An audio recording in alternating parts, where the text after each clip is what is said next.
Tonight, you're going to order dinner without thinking twice about it. Maybe it's pasta, maybe it's a salad, maybe it's a burger with fries on the side. You'll eat it fast, barely tasting half of it, because food is everywhere now. It costs almost nothing in effort. But for nearly all of human history, that meal would have been impossible. Not just expensive, not just rare. Impossible. Your ancestors didn't eat like you. And the real answer to what they actually ate is far stranger than meat or berries or any single word you learned in school. You've probably heard the story. Cavemen hunted mammoths. They gnawed on giant slabs of meat around a fire. Strong, primal, simple. That story is mostly wrong. Here's what actually happened, and it explains something about your own body that you've probably never understood. Start 2 million years ago, not with a hunter, with a scavenger. Early members of the genus Homo were small, slow, poorly armed. They didn't have claws built for killing. They didn't have the speed to chase down a gazelle. What they had was patience and a habit of arriving late to someone else's kill. Anthropologist Catherine Milton spent years studying the diets of wild primates, comparing what chimpanzees eat to what early humans likely ate. Her research pointed to something surprising. Meat wasn't the foundation, it was the bonus.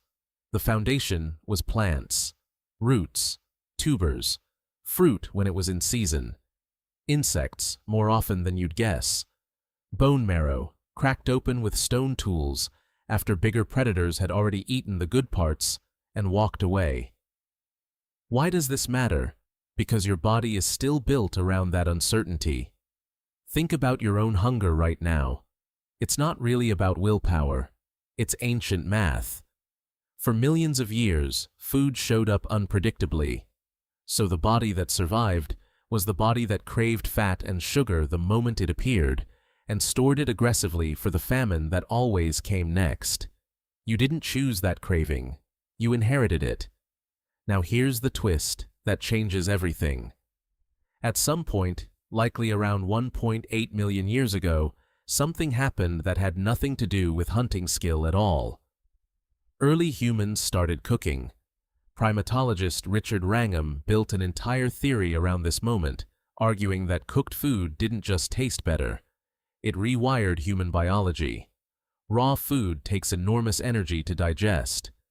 Cooking breaks down fibers and proteins before they ever reach your stomach, meaning your body suddenly had to spend far less energy extracting calories from a meal. That saved energy had to go somewhere. Wrangham's argument is that it went to the brain.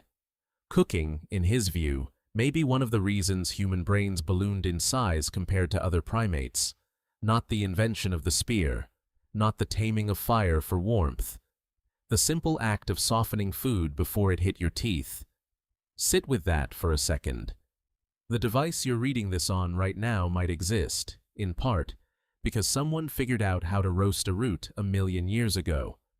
But cooking didn't erase the older instincts, it just gave them new fuel. Because even with fire, meat remained inconsistent. A successful hunt could feed a group for days.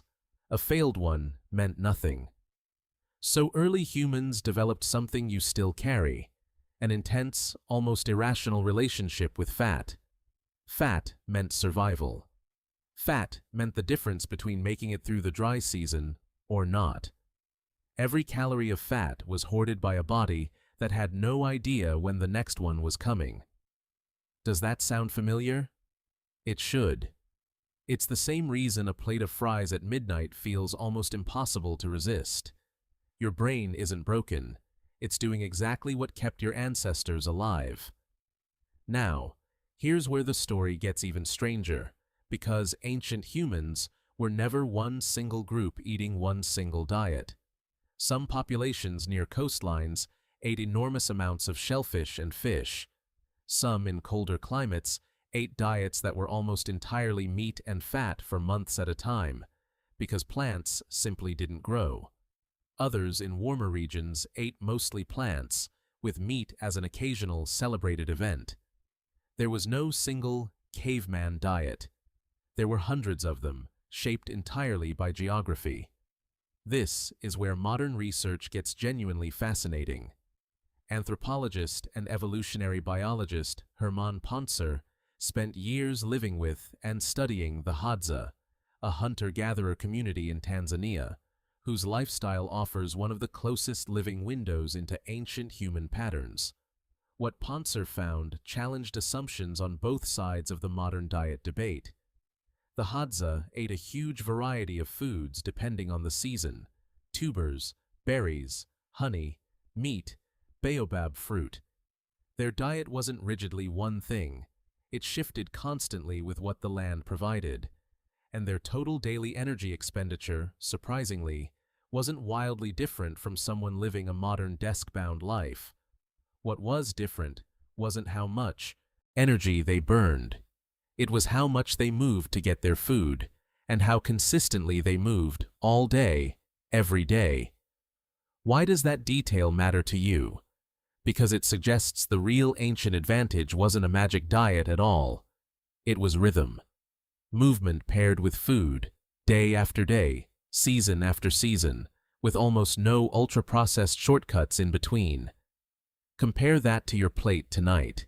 Refined sugar, refined flour, oils extracted and concentrated far beyond anything that existed in nature. None of this is inherently evil. Your body just never evolved a system for regulating it, because it never had to.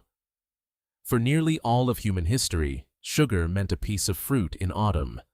Fat meant a rare, hard-won kill. Salt meant something you found near an ocean or traded for. Now all three sit within arm's reach of your couch, all day, every day. That mismatch, the gap between the environment your body expects and the environment you actually live in, might be one of the most underrated explanations for modern struggles with weight, energy, and even mood. Your ancestors weren't healthier because they were tougher. They were healthier because their environment rarely gave them the chance to overeat any single thing for long. You live in an environment engineered, quite literally, to override every one of those old signals. Does that mean you should try to eat exactly like a hunter-gatherer? Not really. You can't recreate 2 million years of unpredictable scarcity by skipping carbs for a month. What you can do is notice the instinct for what it is. That pull toward the fries at midnight isn't weakness. It's an ancient survival strategy, firing off in a world it was never designed for. So tonight, when you sit down to eat, you might notice something different. Not guilt, not a diet plan. Just a strange kind of clarity. The craving on your tongue is older than agriculture, older than fire in some ways. It walked across savannas long before it ever sat at your table.